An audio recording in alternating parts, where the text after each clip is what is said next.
생각하십시오. 자, 그래서 제일 먼저 시작하는 것은 법과 정치부터 시작합니다. 페이지 한번 넘겨보십시오. 12페이지입니다. 자, 12페이지에 가면 제일 처음에 민주정치의 의미와 기능이다 이렇게 나와 있죠. 민주정치의 의미와 기능이라고 딱 나와 있을 겁니다. 민주정치의 의미라고 돼 있는데 그나마 다행인 게 여기서 여러분들 보셔야 되는 건 뭐만 보시면 되냐면 정치의 의미 하나만 딱 보시면 돼요. 그 페이지 두 개에서 봐야 되는 게 뭐만 보시면 되냐면 정치의 의미만 딱 보시면 됩니다.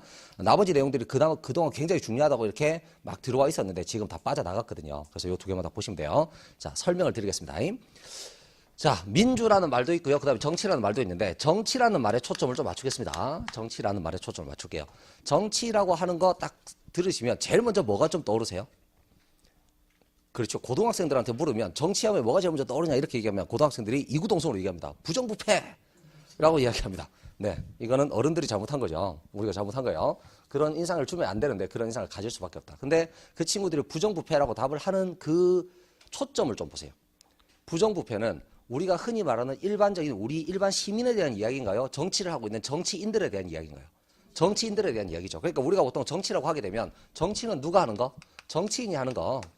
이렇게 우리가 생각을 하죠. 그럼 정치인에 들어가는 사람들은 대통령이 될 수 있는 사람, 국회의원 되겠다고 나온 사람, 실제 국회의원들 이런 사람들이 되는 거지. 그러면 이 정치인들이 맡아서 하는 일은 일반 가정사, 일반 집안일을 하는 건가요? 국가의 일을 하는 건가요?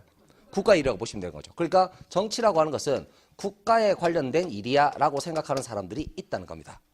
되셨나요? 그런데 이것만 정치냐? 아니야. 이것 말고 다른 것도 정치라고 말할 수 있어. 이렇게 주장하는 사람들도 있거든요. 그래서 그렇게 주장한 사람 중에서 가장 대표적인 사람이 누구냐면 외국 사람이지만 이름을 좀 기억해 주십시오. 데이빗 이스턴이라는 사람이 있습니다. 데이빗 이스턴. 그래서 이 데이빗 이스턴이 굉장히 좋은 이야기를 했어요. 이 사람의 이름은 여러분들 오른쪽 페이지 제일 밑에 보시면 요상하게 생긴 그림 하나 있지요.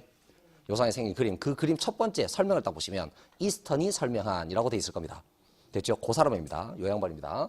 이 양반이 뭐라고 이야기를 했냐면 이렇게 얘기했어요. 정치라고 하는 것은 그렇지 위대한 사람은 역시 말을 어렵게 합니다.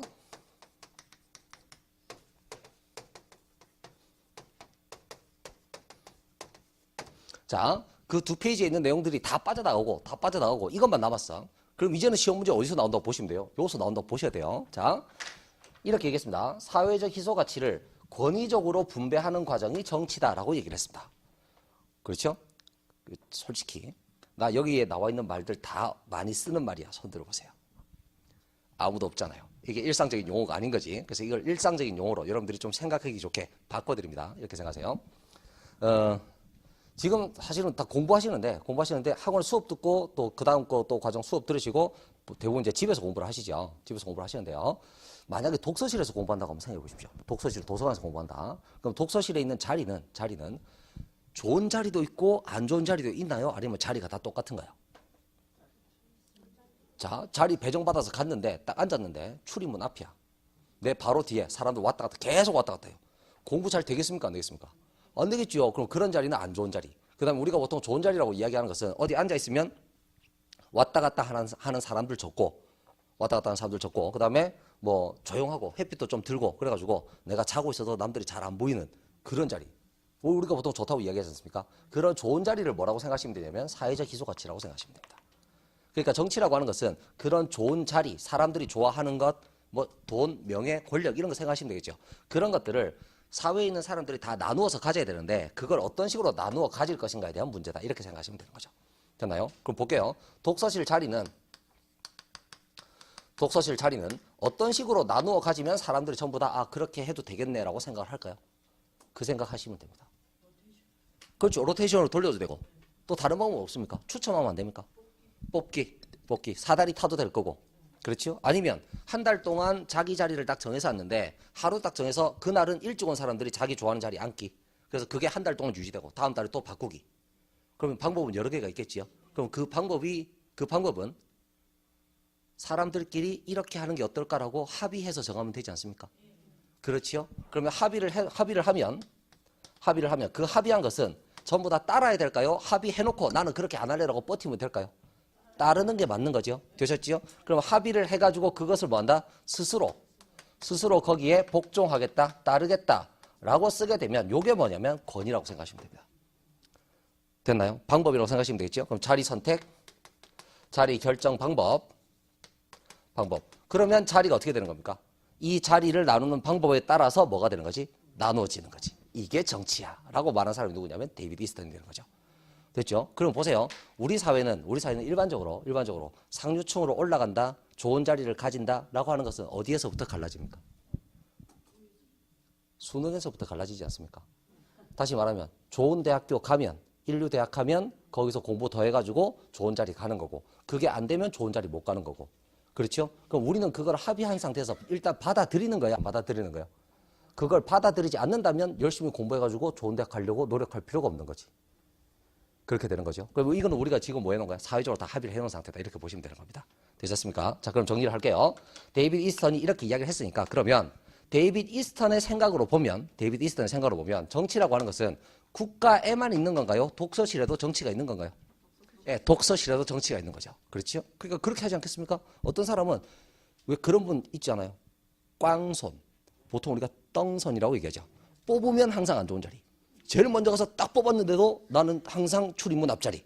그럼 이 사람은 뭐 뽑기로 하자고 할까요? 아니면 사다리를 타거나 아니면 일찍 오는 순서로 앉자고 할까요?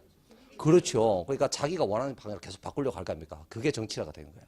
그게 정치가 되는 거죠. 그러니까 독서실에도 정치가 있다라고 보는 사람이 이 사람. 그러니까 사람들이 모여있는 사회 집단에는 무조건 뭐가 있다? 정치가 있다라고 보는 거죠.